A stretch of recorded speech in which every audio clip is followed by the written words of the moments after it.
ব্যথা না নয় শুধু একার, বিপ্লবী তিলোত্তমা করেছে অঙ্গীকার, লুটিয়েছে প্রাণ তাই ধরেছি গান, করছি প্রার্থনা বিফল না যায় সে বলিদান। আজ উঠুক জেগে সুপ্ত চেতনা, অন্ধকার হতে আগে হোক না পথ চেনা।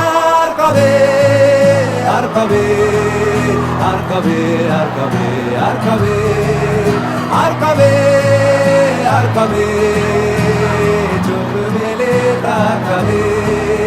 আর কবে আর কবে সমব্যথী হবে। আর কবে মনটা হবে স্বাধীন। আর কবে ফের ঘুরে দাঁড়াবে। আর কবে কণ্ঠ শক্তি পাবে। আর কবে চিত্ত স্বাধীন হবে। আর কবে